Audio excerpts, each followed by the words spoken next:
অসমৰ বাৰেৰহণীয়া সংস্কৃতিক জিলিকাই তোলাৰ উদ্দেশ্যেৰে অসম চৰকাৰৰ সাংস্কৃতিক পৰিক্ৰমা বিভাগে আয়োজন কৰিছে এক বৰ্ণাঢ্য সাংস্কৃতিক অনুষ্ঠানৰ 9 আৰু 10 ফেব্ৰুৱাৰীত গুৱাহাটীৰ সোণাৰাম উচ্চতৰ মাধ্যমিক বিদ্যালয়ৰ খেলপথাৰত অনুষ্ঠিত হ'ব মহাবাহু উৎসৱ।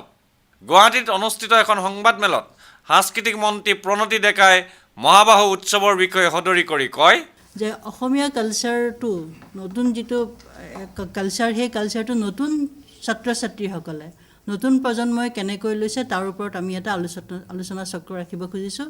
তাত আমি ভালেকেইজন বিশিষ্ট ব্যক্তিক নিমন্ত্ৰণ জনাইছোঁ আৰু সেই আলোচনা চক্ৰটোৱে মই ভাবোঁ আমাৰ যুৱ মানসিকতাক কিছু কালচাৰ সম্পৰ্কে জ্ঞান দিব বা তেওঁলোকৰ অভিমতসমূহ বক্তব্য কৰিব। 2014ত মহাবাহু উৎসৱ প্ৰথমবাৰৰ বাবে আয়োজন কৰা হৈছে আৰু প্ৰতি বছৰে এই উৎসৱ অনুষ্ঠিত কৰা হ'ব।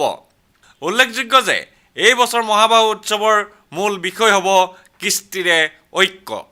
ভিডিঅ' জাৰ্নেলিষ্ট সুশান্ত দাসৰ সৈতে অমৰদীপ গগৈ, চেণ্টিনেল নিউজ, গুৱাহাটী।